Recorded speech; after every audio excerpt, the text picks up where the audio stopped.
Hola, buenas. Estamos aquí porque nos han invocado para salvar el mundo. Y nosotros somos lo más, mi Gordi y yo, ¡a salvar el mundo!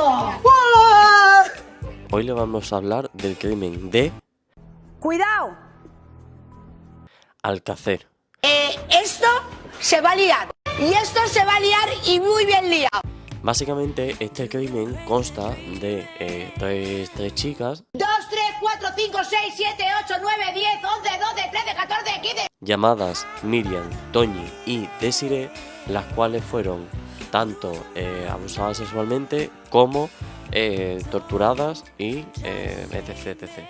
Entonces os voy a contar el crimen de estas tres chicas, que tenían 14 años y 15, es decir, dos de ellas tenían 14 y una de ellas tenía 15, y todo fue en el municipio de Alcácer, que eso queda en España. Bueno, pues espero que os guste el vídeo y sin más preámbulos empezamos. ¿Empezamos?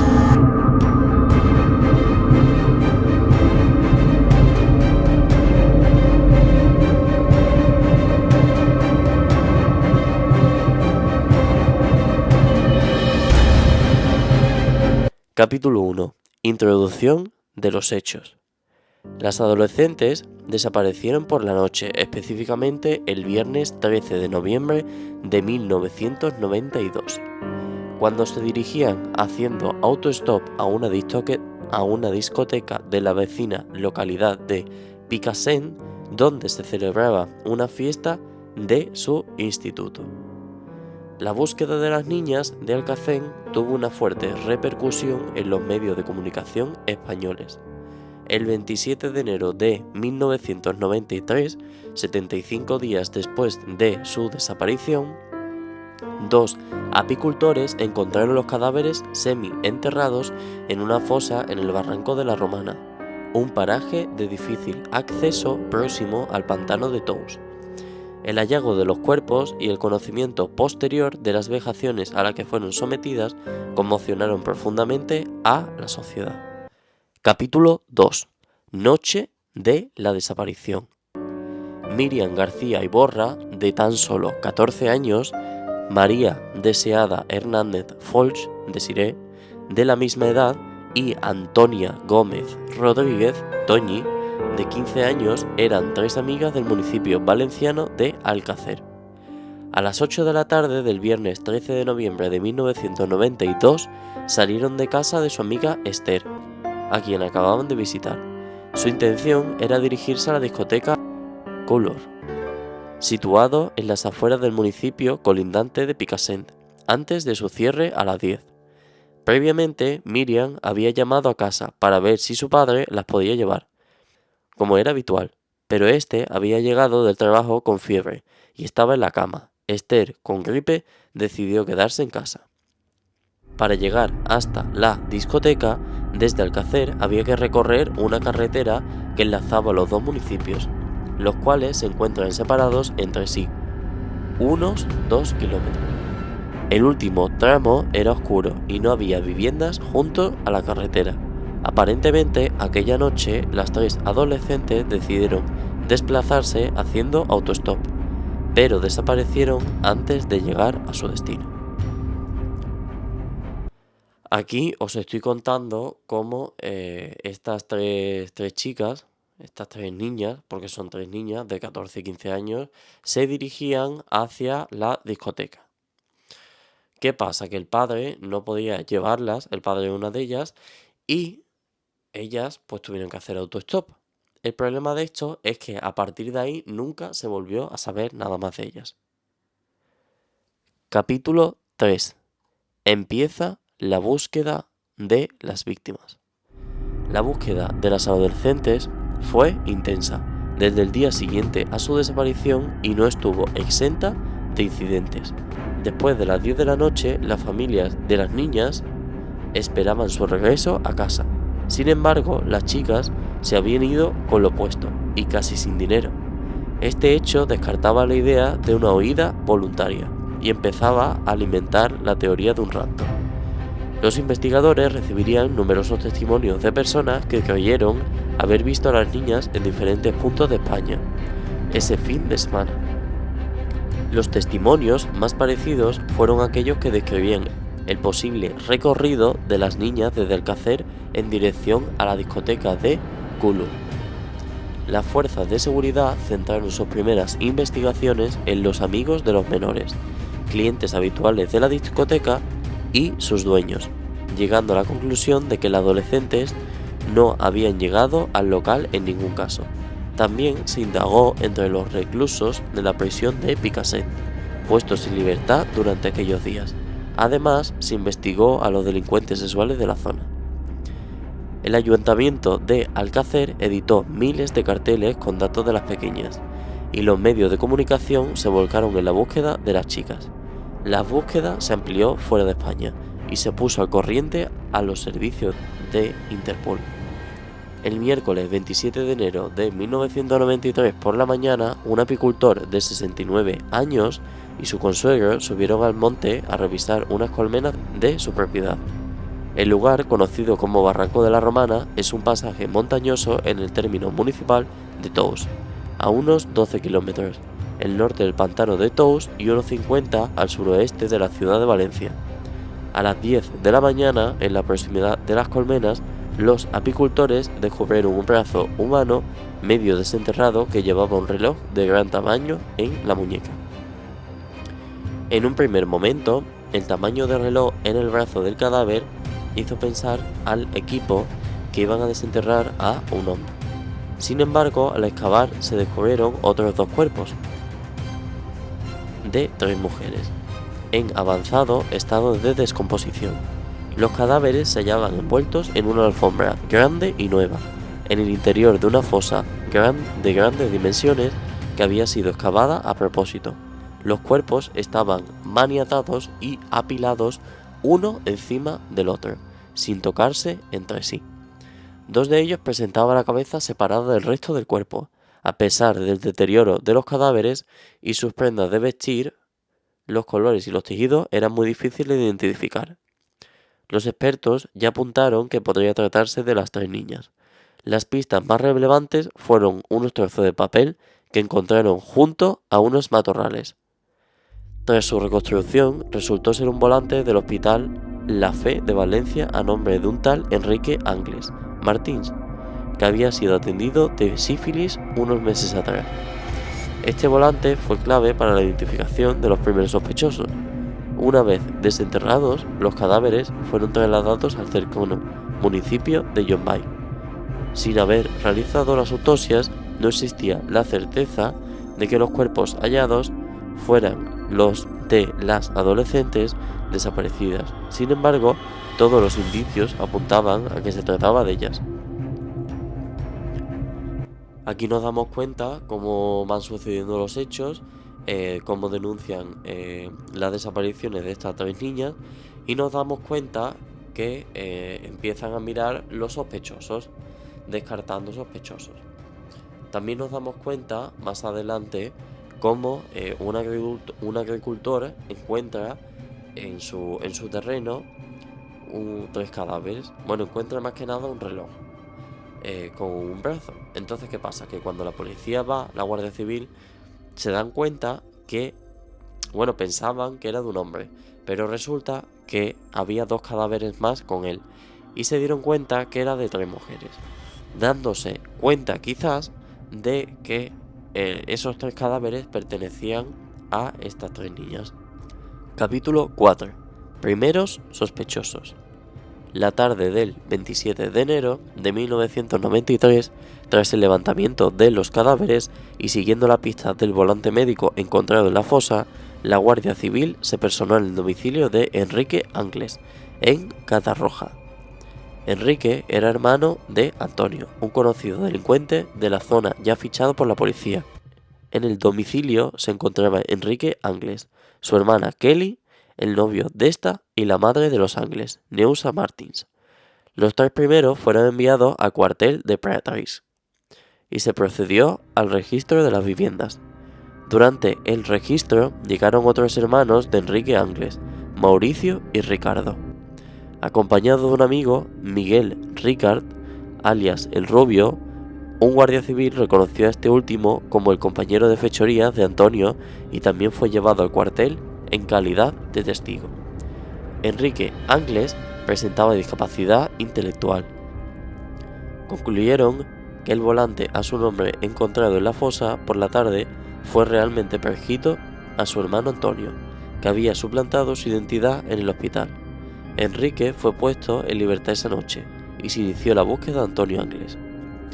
Los cuerpos de seguridad no consiguieron hallar el paradero de Antonio Angles, que había emprendido su huida desde el primer momento. Una de las primeras pistas la situaba el viernes 29 de enero de 1993, en una peluquería de Valencia. Los dueños del negocio alertaron a la policía después de haber atendido a un cliente que había acudido para que le quitaran el rubio teñido del pelo y que coqueteaba con las empleadas. A pesar de la fuerte colaboración ciudadana, ninguna pista posibilitó su captura. Miguel Ricard realizó una declaración voluntaria cerca de la medianoche del 27 de enero, debido a las contradicciones en las que incurrió, su amistad con Antonio Angles y el hecho de que su coche coincidía con las descripciones de los testigos. Miguel Ricard pasó a estar detenido sobre las 5 de la madrugada. 15 horas más tarde, antes de la medianoche del 28 de enero, Ricard realizó su primera declaración como acusado ante la Guardia Civil, en la que confesó su participación en los crímenes. Ricard, que quedó en prisión preventiva, confirmó su participación en otras 2 declaraciones realizadas. Aquí nos damos cuenta quiénes son los 2 culpables de acabar con la vida de estas 3 personas, de estas 3 niñas. Entonces, uno, por lo visto, pues huyó y no se sabe nada del paradero de él. Y otro, por otro lado, se autoproclamó que fue uno de los que acabó con la vida de estas 3 niñas. Capítulo 5. Autopsias. Se llevó a cabo un estudio de ADN de los pelos que se encontraban en los cadáveres y la ropa. Se hallaron 15 pelos, de los cuales 12 no pertenecían ni a Ricard ni a Angles, entre ellos una cana. Los 3 restantes se encontraban dañados y no se pudieron analizar. Descubrieron secuencias del ADN pertenecientes a entre 5 y 7 personas, distintas en los pelos hallados, pero no pudo determinar el número exacto de las personas que participaron en los crímenes. Todo apuntaba a una participación de al menos 2 individuos, siendo más probable la participación de 3 o más. Se dedujo que a los adolescentes fueron enterradas en 2 lugares diferentes. Además, la ausencia de livídices, amoratamientos, de los cadáveres le llevó a pensar que los cuerpos de las niñas o bien sufrieron una fuerte hemorragia o bien estuvieron sumergidos en el agua, aunque no tuvo datos suficientes para demostrarlo. Aquí os cuento cómo revisan el ADN dándose cuenta que mínimamente hay 2 personas implicadas en el caso, dando constancia de que puede haber más personas implicadas. Capítulo 6. Declaraciones de Miguel Ricard. Ricard explicó que la noche del 23 de noviembre de 1992, él y Antonio Angles recogieron en un Opel Corsa a las 3 jóvenes cuando hacían autostop. En lugar de llevarlas a la discoteca Colour, como ellas pidieron, las llevaron a una caseta abandonada, situada en el pasaje montañoso del barranco de la Romana. Durante esa noche y la madrugada, las adolescentes permanecieron atadas a un poste de madera dentro de la caseta. Antonio Angles fue desatando de una en una a las adolescentes para violarlas, con la ayuda de Miguel Ricard, que le sujetaba las piernas para minimizar el forcejeo. El propio Ricard abusó a Desiree antes de que Angles le obligara a entrar en la caseta. Angles y Ricard hicieron un receso para desplazarse a un bar del municipio vecino de Catadau, con el fin de comprar unos bocadillos para la cena. A la vuelta, Angles continuó con las violaciones y las vejaciones. Cuando terminaron, volvieron a atar a las adolescentes e intentaron dormir, Como éstas no paraban de llorar, Angles se levantó furioso y con un palo las golpeó repetidamente para que se callasen. Unas horas más tarde las obligaba a caminar a punto de pistola y a la luz de unas velas hasta una fosa que Antonio Angles había cavado horas antes a unos 400 metros de la caseta. Allí, Angles acabó con la vida de las adolescentes de tiros en la cabeza. A continuación, envolvieron sus cadáveres en un trozo de moqueta y las enterraron. En su declaración del 30 de septiembre de 1994, ante José Miguel Bort, el juez que instruía el caso, Miguel Ricard, acusó a 2 personas más en participar en el triple crimen. Estas eran Mauricio Angles, hermano de Antonio Angles, y otro hombre, hasta entonces nunca mencionado, que Ricard apodó como el Nano.